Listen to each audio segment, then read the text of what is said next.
এই ভিডিওতে পাবেন বালি ভ্রমণের সম্পূর্ণ ট্রাভেল গাইড।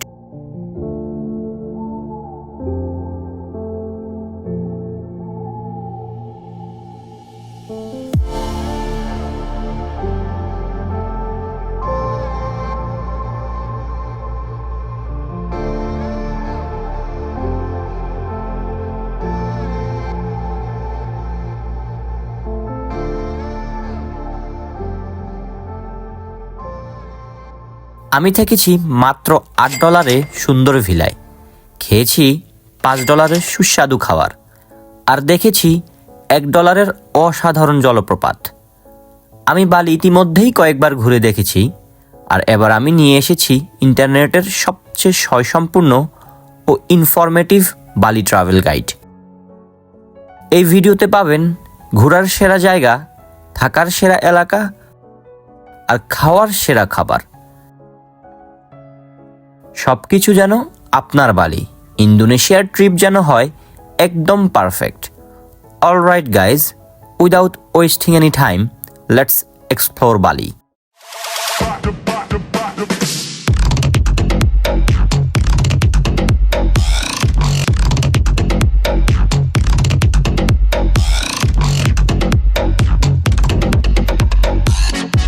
আমার ফ্লাইট ছিল ঢাকা থেকে বাচিকিয়ারে। মালয়েশিয়া আমার ট্রানজিট আছে। এই একটা ফ্লাইটই বাংলাদেশ থেকে যায় ইন্দোনেশিয়াতে, যেটা চিপ প্রাইস। রাইট নাও আমি ইন্দোনেশিয়ার বালি সিটির উপরে আছি। কুতাই এয়ারপোর্টে আমরা ল্যান্ড করব। আর কুতাই এয়ারপোর্টের পাশেই হচ্ছে আমি একটা হোটেল বুক করে রেখেছি অলরেডি, সস্তায় $5। এয়ারপোর্ট থেকে নেমে আমি ডিরেক্ট হোটেলে চলে যাব। লং একটা জার্নি করে আসলাম, একটা ট্যাক্সি বুক করলাম, যেটা কিনা এখানকার 1,40,000 রুপিয়া নিল। সো এখান থেকে এখন আমি হোটেলে যাব, যার দূরত্ব 15 মিনিটের। গ্যাস রাতের ফ্লাইটে এসে জব্বর একটা ঘুম দিয়ে এখন ফ্রেশ হয়ে বাইরে বের হয়েছি। এটা হচ্ছে আমার হোটেল, কুতা সিটির হোটেল। এই স্কুটারটি আমি ভাড়া করেছি, যার রেন্ট প্রতিদিন আমার $5 করে পে করতে হয়। হোটেল থেকে বের হয়েছি স্কুটার নিয়ে। কুতা সিটির আশেপাশে যে ট্যুরিস্ট প্লেসগুলো আছে সেগুলো এখন আপনাদেরকে আমি ঘুরে দেখাবো এক এক করে। সর্বপ্রথম আমি আমার হোটেল থেকে কুতা সিটি থেকে বের হয়ে যাচ্ছি উলুওয়াটু টেম্পল, যেটা আমার হোটেল থেকে 15-20 মিনিটের দূরত্বে। উলুওয়াটু টেম্পল তাদের একটি ধর্মীয় স্থাপনা, যেটা পাহাড়ের উপরে অবস্থিত। আমি যে ভিউগুলো দেখাচ্ছি সম্পূর্ণ পাহাড়ের উপর থেকে দেখাচ্ছি, আপনার নিচে নামার কোনো ওয়ে নাই।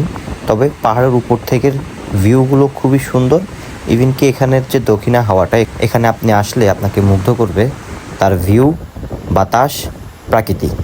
সো চলে আসবেন কুতা সিটি থেকে উলুওয়াটু টেম্পলে। এটা খুবই সন্নিকটে, 15-20 মিনিটের দূরত্বে। গাইজ এতক্ষণ আমি ছিলাম উলুওয়াটু টেম্পলে। এবার উলুওয়াটু টেম্পল থেকে আমি যাচ্ছি ব্লাঙ্গং বিচে, যেটা খুবই সন্নিকটে। উলুওয়াটু টেম্পল থেকে ব্লাঙ্গান বিচ খুবই সন্নিকটে, কিন্তু সোজা রাস্তা না থাকার কারণে, একটু ঘুরিয়ে পেঁচিয়ে যাওয়ার কারণে 20 থেকে 25 মিনিট সময় লাগবে। রাস্তার দূরত্ব হচ্ছে 13 কিলোমিটার।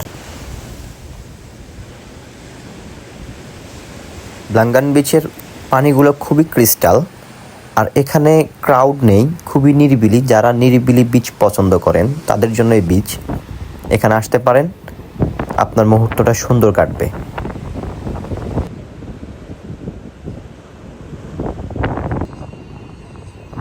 কুতা সিটিতে সার্ফিংয়ের জন্য এই বিচটা খুবই বিখ্যাত। যদিও আমাদের বাংলাদেশ থেকে কেউ ট্রাভেল করতে এসে সার্ফিং করেন না, খুবই কম সংখ্যক লোক সার্ফিং করেন।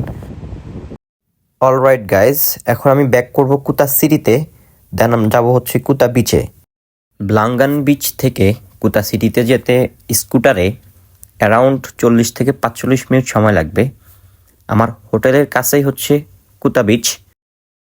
ইন্দোনেশিয়ায় এসে আমার মতো আপনারাও প্যারাগ্লাইডিং করতে পারেন। উলুওয়াটু টেম্পলের পাশেই হচ্ছে প্যারাগ্লাইডিংয়ের স্পট। এখানে এসে প্যারাগ্লাইডিং করতে পারেন। অনলি $66 আমি প্যারাগ্লাইডিং করলাম, লাইফে ফার্স্ট টাইম। কিন্তু দুঃখের বিষয় হচ্ছে আমার হাতে যে ক্যামেরাটা দেখতেছেন, এই ক্যামেরা দিয়ে যে ভিডিওগুলো আমি করেছিলাম ওগুলো করাপ্টেড হয়ে গেছে। প্রপারলি ভিডিওটা মেক করতে পারিনি, দ্যাটস ওয়াই এখনও আমি ভিডিওটা আপলোড করে নিই। আমার লাইফের ফার্স্ট প্যারাগ্লাইডিং করা, কিন্তু আমি ভিডিওটা প্রপারলি এখনো আপলোড করতে পারিনি কারণ আমার ভিডিওগুলো ক্রাফটেড হয়ে গেছে। আপনারা কুতা সিটিতে এসে উলুয়াটু টেম্পলের পাশেই দুটো স্পট আছে প্যারাগ্লাইডিংয়ের, আপনারা এখানে এসে প্যারাগ্লাইডিং করতে পারেন। আই হোপ অন্য জায়গার থেকে এখানে খুবই সস্তা প্যারাগ্লাইডিং করাটা আমার কাছে মনে হয়েছে। অলরাইট গাইস, রাইট নাও আমি কুতা বিচে আছি। সো আমি সারাদিন ঘোরাঘুরি করলাম, বিকালবেলা আমার হোটেলের পাশেই কুতা বিচে চলে আসলাম। সারাদিনে আমার ট্রান্সপোর্ট খরচ বাবদ অনলি $5 খরচ হয়েছে, কজ আমি যে স্কুটারটা ভাড়া নিয়েছি ওটার per day cost only $5। So পুরা দিনে আমি $5 পুরা কুতা সিটিতে ঘুরে ফেললাম। খাবার দাবার এটা আলাদা হিসাব, এটা আমার যখন যা মন চাইছে আমি খাইছি, কিন্তু খুবই সস্তা। ইন্দোনেশিয়া ঘোরাঘুরি খুবই সস্তা। আমার প্রত্যেকটা সিটির আলাদা আলাদা করে ভিডিও আপলোড করা আছে চ্যানেলে। যারা বিস্তারিত দেখতে চাচ্ছেন তারা আমার চ্যানেলে ভিজিট করে প্রত্যেকটা সিটির আলাদা আলাদা ভিডিওগুলো দেখে you can find out more details. আমি এখন যাব কুতা সিটি থেকে উবুদে, যেখানে আমার জন্য ওয়েট করতেছে প্রাকৃতির আরও মুগ্ধকর সৌন্দর্য। গাইস চিন্তা করেন, মানে কুকুরটার দিকে তাকান, একদম রিল্যাক্স, কোনো প্যারা নাই। হ্যাঁ, কি করলেন জীবনে বলেন? এই সমুদ্রের পাড়ে আইসে এরকম স্যাগায় বয়ে না থাকতে পারলে জীবনটাই বৃথা। রাইট নাও আমি আছি কুতা সিটিতে, আর আজকে আমি যাব উবুদে। সো এটা এখান থেকে 70 কিলোমিটার দূরে, যেটা কিনা আমি আমার স্কুটার নিয়ে পাড়ি দিব। লম্বা একটা জার্নি। সকাল সকাল কুতা সিটি থেকে রওনা দিলাম কাজেং রাইস ফিল্ড উবুদের উদ্দেশ্যে, যেটা উবুদে অবস্থিত।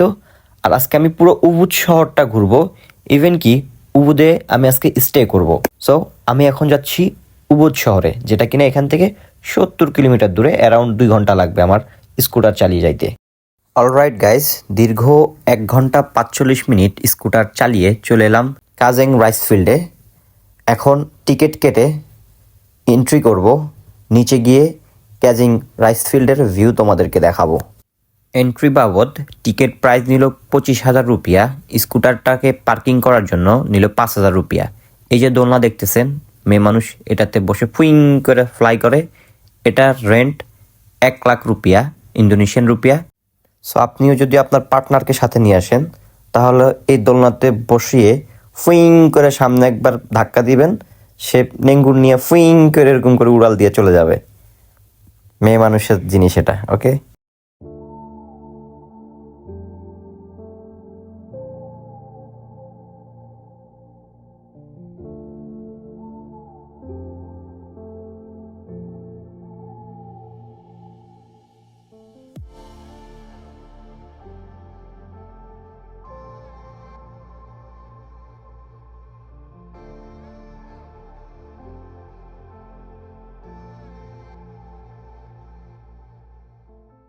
গাইজ এতক্ষণ আমি ছিলাম তাজেং তেগাল্লালাং রাইস ফিল্ডে। এখন আমি যাব আমার নেক্সট গন্তব্যে, যেটা এই প্লেস থেকেও আরও সুন্দর। আমার পরবর্তী গন্তব্য হচ্ছে উমানিয়ার ওয়াটারফল, যেটা কিনা উবুদের রাইস ফিল্ড থেকে 13 কিলোমিটার দূরে। একটু আঁকাবাঁকা সড়ক, গ্রামের ভিতর দিয়ে যেতে হবে, মোটামুটি 30-35 মিনিট লাগবে। চলে এলাম উমানিয়ার ওয়াটারফলে। টিকিট কেটে ভিতরে প্রবেশ করা যাক। কত টাকা টিকিট আপনাদেরকে জানাচ্ছি। গাইজ 25,000 রুপিয়া দিয়ে টিকিট কেটে কোথায় এসেছি দেখবেন? এই যে ভিউ, মারাত্মক। রাইট নাও লাঞ্চ টাইম, তাই চিন্তা করলাম এরকম একটা পরিবেশে বসে দুপুরের লাঞ্চ কমপ্লিট করা যাক। দুপুরের লাঞ্চ অর্ডার করলাম অনলি $8 দিয়ে। এই যে খাবারটা দেখতেছেন, $8 যার খরচ।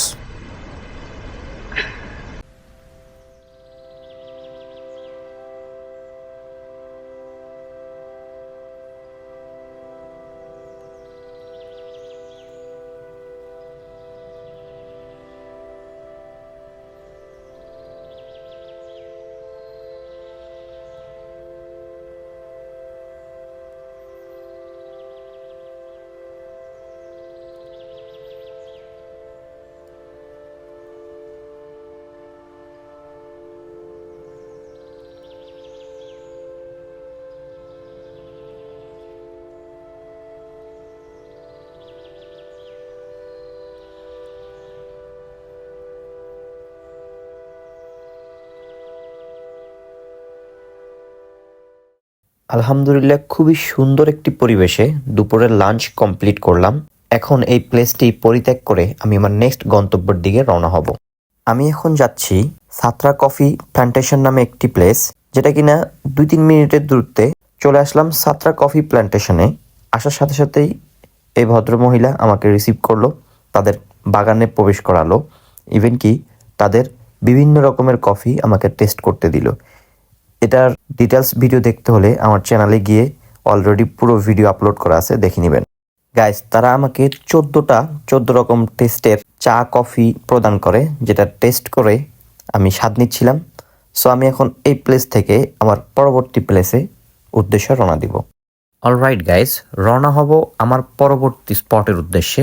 আমার পরবর্তী স্পট হচ্ছে উলুপেতানু জলপ্রপাত, যেটা কিনা এখান থেকে অ্যারাউন্ড 17 কিলোমিটার দূরে। মোটামুটি সময় লাগবে 25 থেকে 30 মিনিট।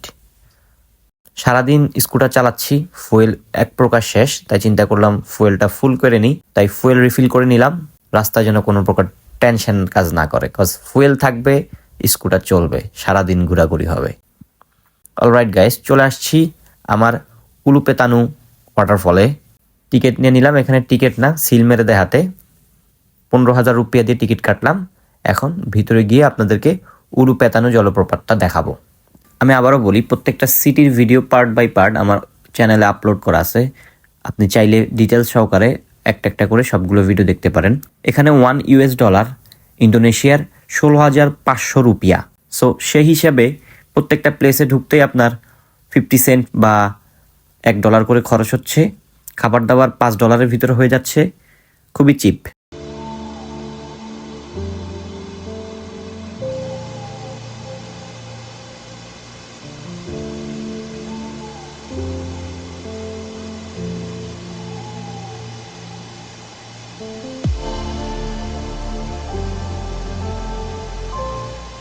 গাইজ, যেহেতু এই ভিডিওটা আমি ট্রাভেল গাইড হিসেবে মেক করতেছি, তাই প্রত্যেকটা প্লেস আমি খুবই শর্টলি দেখাচ্ছি।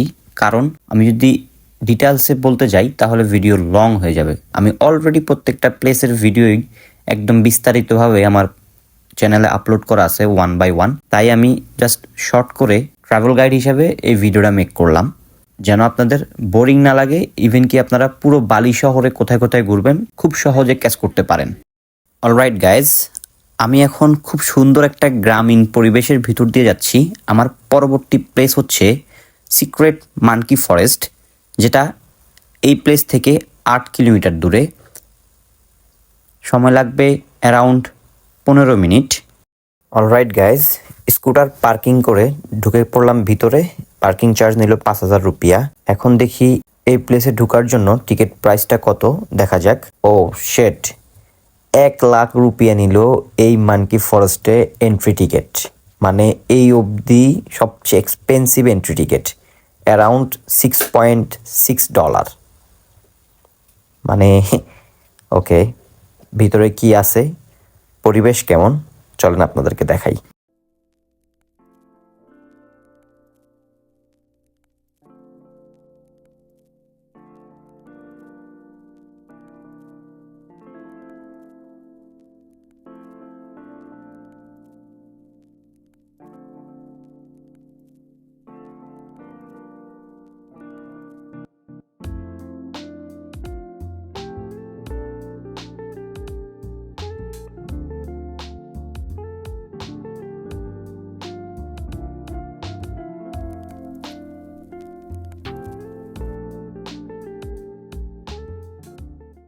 অলরাইট গাইস, ছুটে চললাম আমার পরবর্তী গন্তব্যের উদ্দেশ্যে।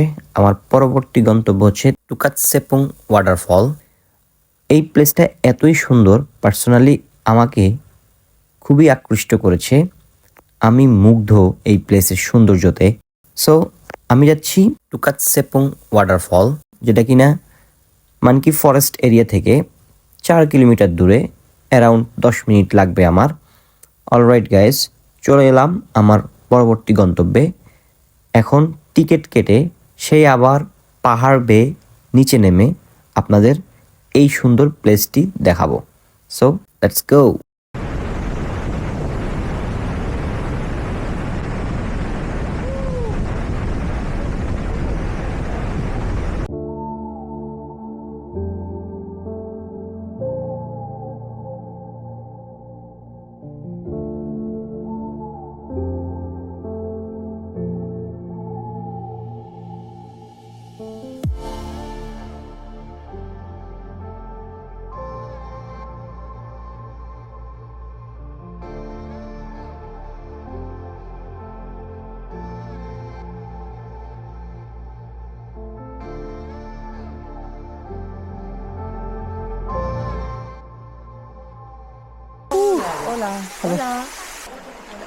অলরাইট গাইজ, প্রচুর সময় এখানে অলরেডি স্পেন্ড করে ফেলেছি।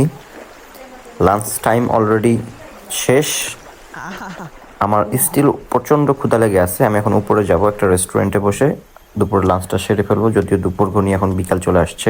ওয়াটারফলে এসে আটকে গেছি। রাইট নাও আমি চিন্তা করলাম যেহেতু বৃষ্টি হচ্ছে, তো আমি লাঞ্চ করে নেই। যেহেতু আমি লাঞ্চ করি নাই, তো আমি এখন লাঞ্চ করবো এরকম একটা পরিবেশে বসে বসে। মারাত্মক বিষয়।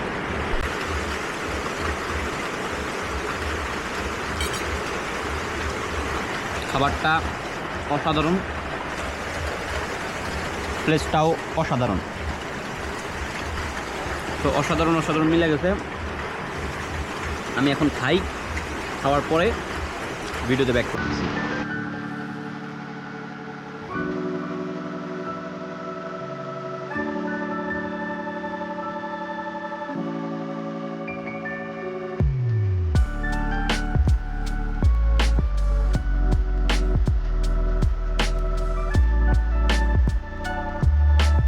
সো লাঞ্চ করলাম, সেটার বিল আসছে হচ্ছে গিয়ে $56,000, অ্যারাউন্ড $3। $3 লাঞ্চ সারলাম। লাঞ্চটা খুব দারুণ ছিল, খুবই চিপ। গাইজ, এমন একটা টাইমে আমি ইন্দোনেশিয়াতে আসছি, এখানে একটু পর বৃষ্টি হয়, আবার একটু পর বৃষ্টি চলে যায়, হঠাৎ বৃষ্টি চলে যায়। চলে আসলাম আমার নেক্সট গন্তব্য প্লেসে, খান্থো লাম্পো ওয়াটারফল, যেটা কিনা আবার আমার পাহাড় বেয়ে নিচে নেমে আপনাদেরকে দেখাতে হবে। So let's see. এই প্লেসে এন্ট্রি টিকিট কাটলাম 25,000 রুপিয়া দিয়ে। 25,000। অনেক ক্রাউড এখানে, সিরিয়াল মেনটেন করতে হচ্ছে।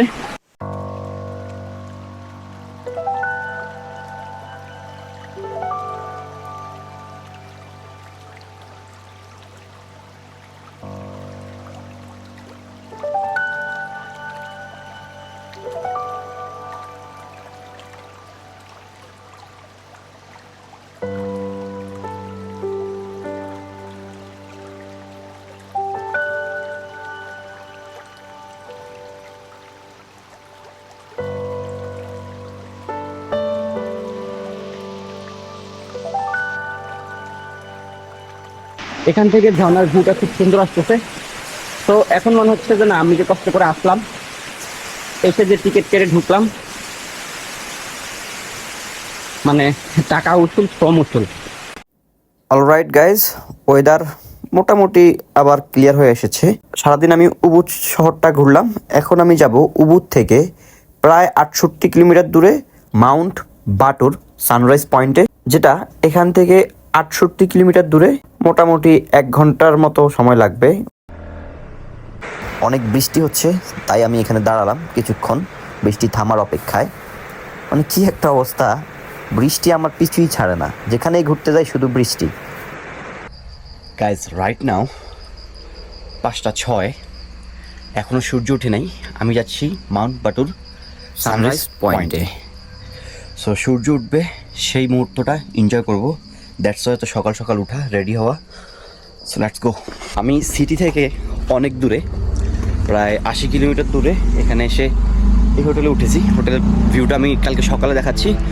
অলরাইট গাইজ, সকাল সকাল ভোরবেলা ঘুম থেকে উঠে আমি কোথায় এসেছি দেখবেন আপনারা, মাথা নষ্ট করা প্লেস। এই যে দেখেন সানরাইজ পয়েন্ট। সো আজকে ম্যাগ নেই, এখানে নিচে অনেক ম্যাগ থাকে, আমি কিন্তু অনেক উপরে আছি। সো আজকে ম্যাগ নেই, দ্যাটস ওয়াই একটু অন্যরকম ভিউ, কিন্তু সূর্যটা উঠতেছে। I am waiting with my lal চা।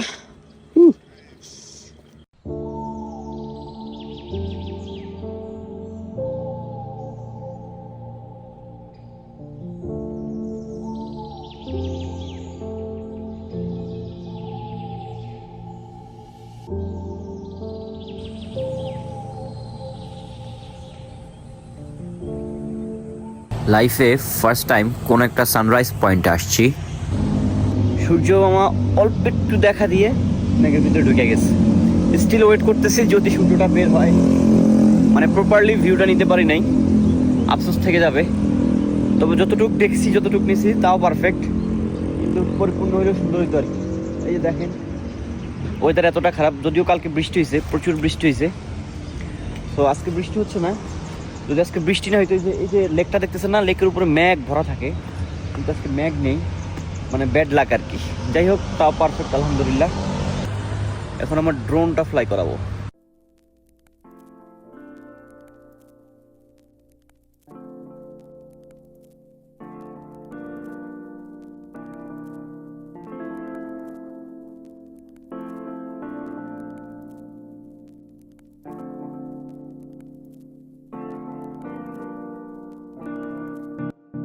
গাইজ হোটেলে ব্যাক করতেছি। গাইজ, এটা হচ্ছে আমার মাউন্ট বাটুরের বুক করা হোটেল। অনলি 935 টাকা, বাংলাদেশের 935 টাকায় আগোদা থেকে এই হোটেলটি বুকিং দিয়েছি। রিসোর্টটিতে একটি ছোটোখাটো সুইমিং পুল আছে, যেটার পানিগুলো গরম থাকে অলওয়েজ। আর রুমগুলো ট্রায়াঙ্গেল টাইপের। রিসোর্টটির নাম হচ্ছে triangle house and hot spring. এটা হচ্ছে আমার রুম। আমার রুমের পাশে একটা ছোট্ট করে সুইমিং পুলের মতো হট ওয়াটারের ব্যবস্থা করা আছে। তবে রুমের ভিতরে স্পেস একটু ছোট, দুইজনের জন্য পারফেক্ট। সো গাইজ, 935 টাকায় মানে ভাবা যায়। আসলে এত সস্তায় আমি হোটেল চুজ করার কারণ হচ্ছে একটাই, আমি এখানে আসছি রাতের বেলা, আসতে আসতে রাত হয়ে গেছে, 6টা বাজছে। আইসে আমি হোটেলে ঢুকে গেছি, জাস্ট রাতে ঘুমাইছি, ফজরে 4:55 আমি উঠছি, দেন আমি বের হয়ে গেছি, এই মাত্র আসলাম। অলরাইট গাইজ, সকালের ব্রেকফাস্ট কমপ্লিট করে এখন আমি যাব হচ্ছে গিয়ে বহু বছর পুরনো আগ্নেয়গিরি ব্ল্যাক লাভা পয়েন্ট নামে পরিচিত সেই প্লেসটিতে। এটা আমার হোটেল থেকে খুবই সন্নিকটে, 8 কিলোমিটার দূরে। সো আমি আমার স্কুটার চালিয়ে পাহাড়ি রাস্তা বেয়ে, উঁচু নিচু পাহাড় বেয়ে আমি এখন যাব হচ্ছে ব্ল্যাক লাভা পয়েন্টে।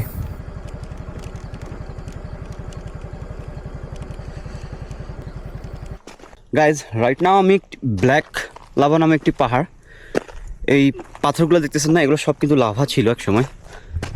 ওই যে পাহাড়টা দেখতেছেন, ওই পাহাড় থেকে এই লাভাগুলো বের হইতো, যদিও এখন লাভাটা বন্ধ, এখন আর এই পাহাড় থেকে লাভা বের হয় না। সো রাইট নাও আমি এই ব্ল্যাক লাভাতে আসছি স্কুটারটা চালিয়ে।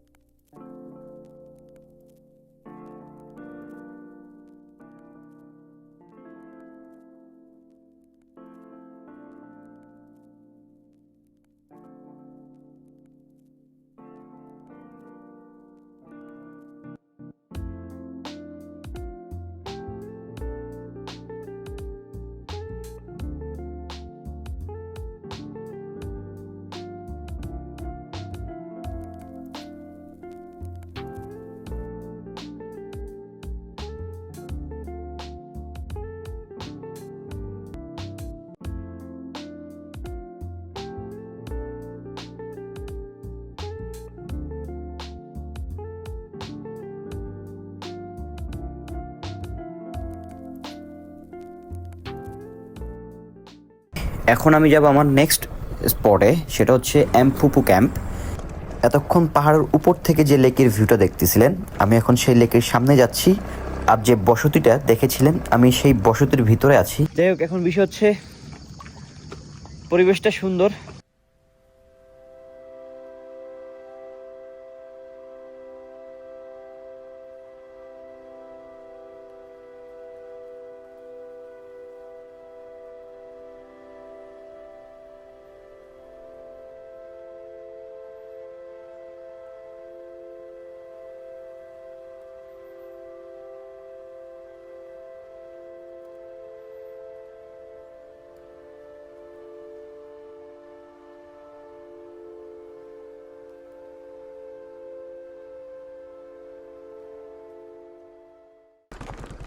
গাইজ, প্লেসটা খুবই সুন্দর ছিল, পার্সোনালি আমার খুবই ভালো লাগছে।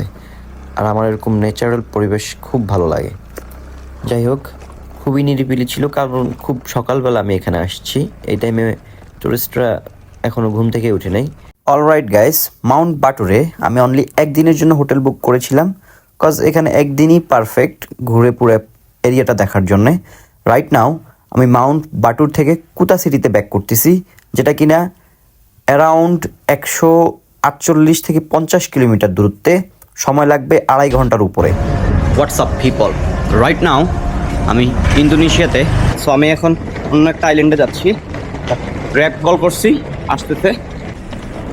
বাংলাদেশ থেকে যারা আসবেন গ্র্যাব অ্যাপসটি ইনস্টল করে আসবেন, তাহলে আপনার এখানে যাতায়াতের সুবিধা হবে। আমি গ্র্যাবসে এই কারটি রেন্ট করেছি। এখন এটা নিয়ে আমি যাব হচ্ছে গিয়ে সানোর হারবরে, যেখান থেকে আমি নুসা পেনাদাতে যাব। আমি ইন্দোনেশিয়াতে অলরেডি 10 দিন স্পেন্ড করেছি। আমার অনেকগুলো ভিডিও অলরেডি আপলোড করা আছে, সেগুলো আপনারা দেখে আসবেন। এখন আমি যাচ্ছি নুসা পেনাদাতে। অলরাইট গাইজ, আমরা সানোর হারবার থেকে রওনা দিয়ে দিয়েছি। আমাদের সানোর হারবার থেকে নুসা পেনাদায় পৌঁছাতে 45 থেকে 50 মিনিট লাগবে।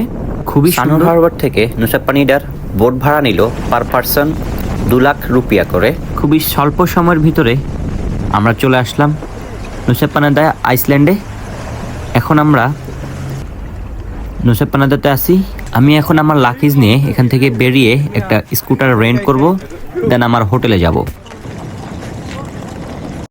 নুসা পেনিডাতে এসে আমি এই বাইকটি রেন্ট করলাম পার ডে 1 লাখ রুপিয়া করে, যেটা কিনা অ্যারাউন্ড $6.5 মতো।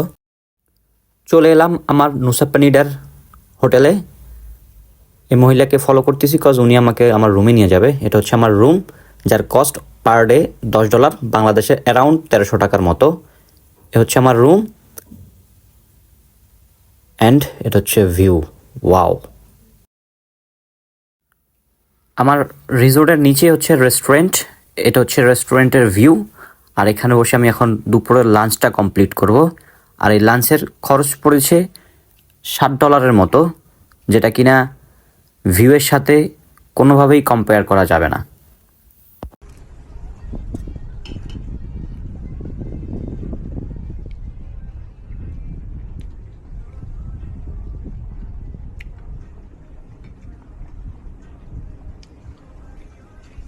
খাবারটা অন্যরকম স্বাদ, আর স্বাদের থেকে বড় হচ্ছে গিয়ে ভিউ।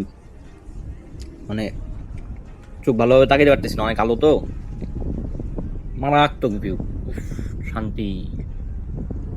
নুসা পেনিডাতে ফার্স্ট প্লেস রওনা হলাম ব্রোকেন বিচের উদ্দেশ্যে।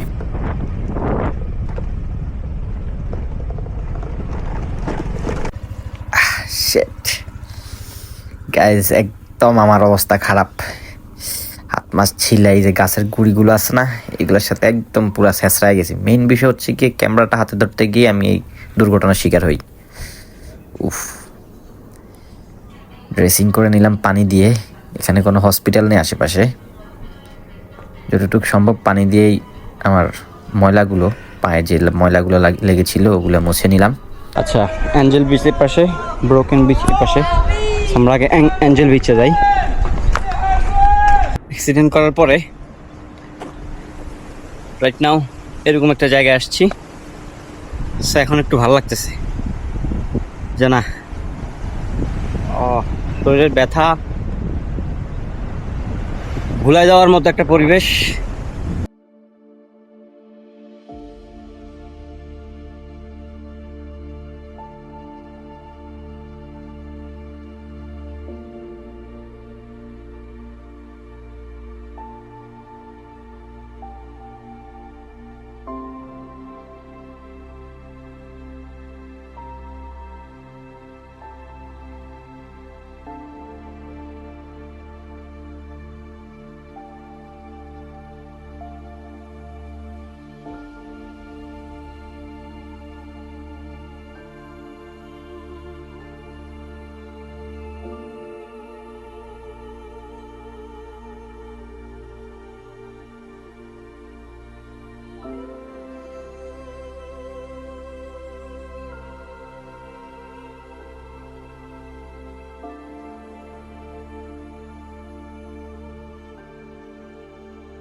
গাইজ, আমি আমার পরবর্তী স্পটে চলে আসছি। ইন্দোনেশিয়ার বালির মোস্ট ফেমাস পয়েন্ট, সেটা হচ্ছে ক্লিংকিং বিচ। সো ক্লিংকিং বিচে এখন যাব। জাস্ট পার্কিং করলাম বাইকটা। এটাই হচ্ছে বালির সিগনেচার প্লেস, যেটা ভিজিট করার জন্য পুরো ওয়ার্ল্ড থেকে প্রচুর পরিমাণ টুরিস্ট আসে। সো আমরা এখন হেঁটে এই ক্লিংকিং বিচের নিচে যাব with my broken legs. Let's গো।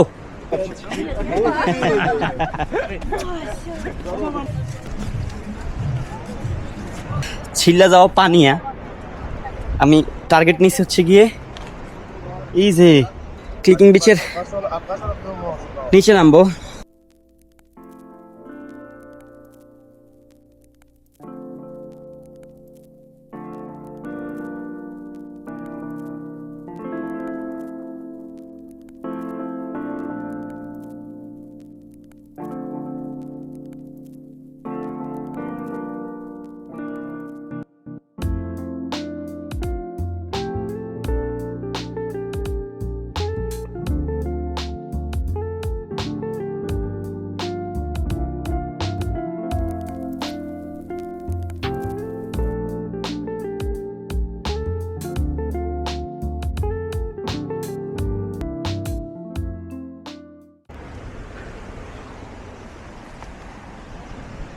রাস্তাগুলা খুবই রিস্কি আর খাড়া খাড়া।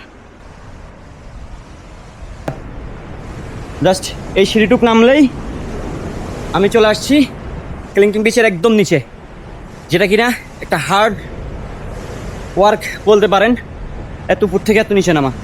তবে নেক্সট টাইম আসলে মনে হয় না আপনাদের নিচে নামতে হবে। নেক্সট টাইম লিফটের ব্যবস্থা করা হয়েছে। আমার মনে হয় না পাহাড় বেয়ে নামা লাগবে। তবে এটা একটা ভালো উদ্যোগ। পাহাড় বেয়ে নামাটা অনেক কষ্ট, উঠাটা আরও বেশি কষ্ট।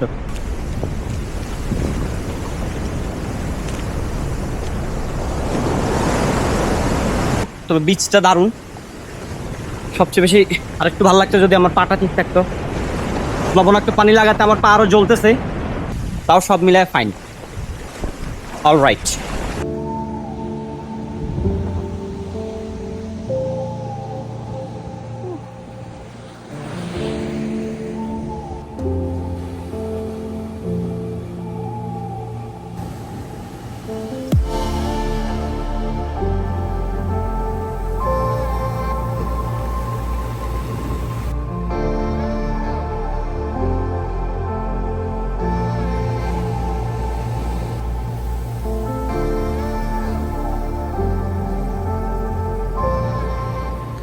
অলরাইট গাইজ, আমার স্কুটার নিয়ে রওনা হলাম ট্রি হাউসের উদ্দেশ্যে, যেটা কিনা আমার রিসোর্ট থেকে প্রায় 29-30 কিলোমিটার দূরে।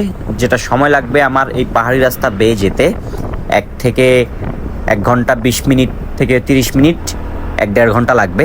আমরা চলে আসছি ট্রি হাউসে।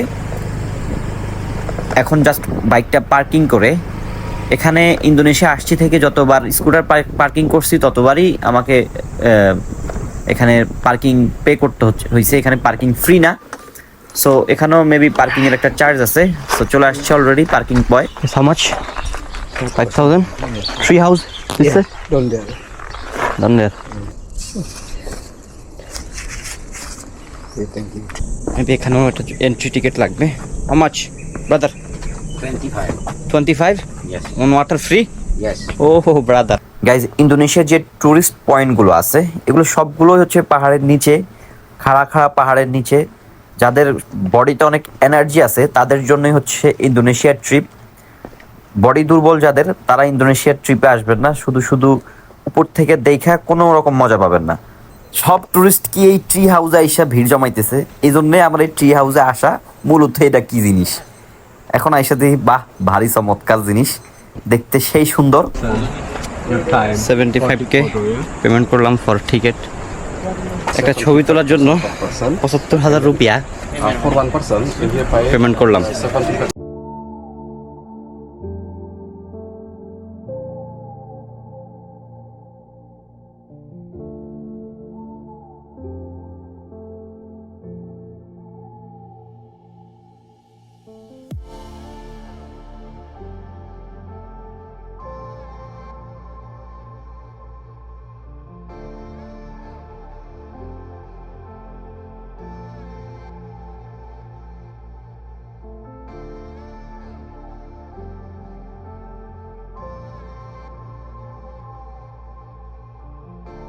অলরাইট গাইস, ট্রি হাউস থেকে মাত্র রিটার্ন করলাম। সো এখন আমরা ডায়মন্ড বিচে যাব। নুসা পেনেডা আইল্যান্ডের দুটাই পয়েন্ট, একটা হচ্ছে ফ্রন্ট সাইড, একটা হচ্ছে ব্যাক সাইড। সো প্রথম দিন আমি ফ্রন্ট সাইডে ঘোরাঘুরি করেছি, এখন আমি ব্যাক সাইডে আসছি। এখানে প্রত্যেকটা প্লেস একটা থেকে আরেকটা খুবই নিকটবর্তী। সো আমি এখন যাচ্ছি ডায়মন্ড বিচে। গাইজ রাইট নাও আমি ডায়মন্ড বিচে আছি। এই যে আমার পিছনে দেখতেছেন, এটা হচ্ছে ডায়মন্ড বিচ। সো এখন এই যে পাহাড় বেয়ে আবার নিচে নামা, এই এনার্জিটা আমার কাছে নাই। আমি এখন ড্রোন উড়াই আপনাদের এই ডায়মন্ড বিচের ভিউ দেখাবো। অলস লেজি পিপল, ড্রোনটা রেডি করি। ছোটো ছোটো গাছের নিচে ছায়ের তলে বসে বসে এই যে ডায়মন্ড বিচ দেখে ফেলেছি। ওকে, এই যে পাহাড় বেয়ে নিচে নামা ইম্পসিবল দাদা। এই যে দেখছেন কি অবস্থা, শুকাইতেছে।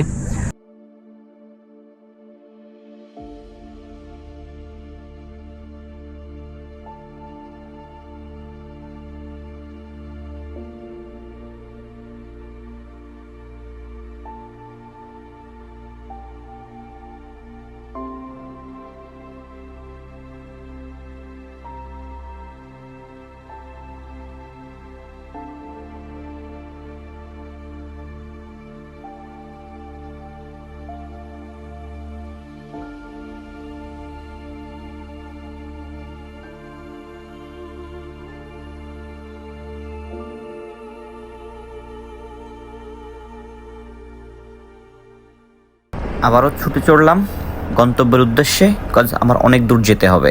অলরাইট গাইজ, চলে আসলাম ক্রিস্টাল বিচে। সো আমার সামনে হচ্ছে ক্রিস্টাল বিচ। কেমন সেই ক্রিস্টাল বিচ দেখা যাক। এই হচ্ছে ক্রিস্টাল বিচ। এখানে আসছি মূলত সানসেট দেখার জন্যে।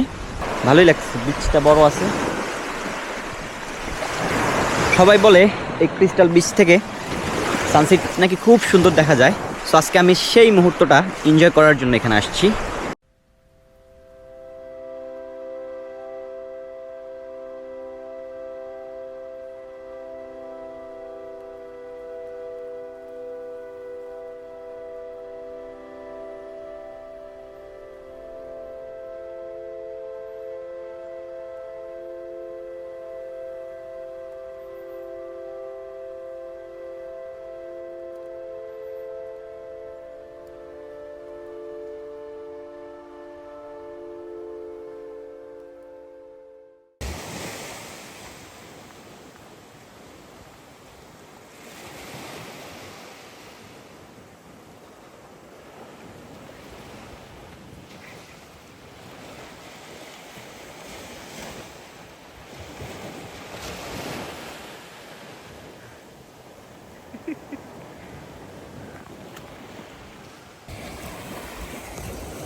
এখানে ভিডিও মেক করার জন্য প্রচুর পরিশ্রম করতে হয়েছে আমার।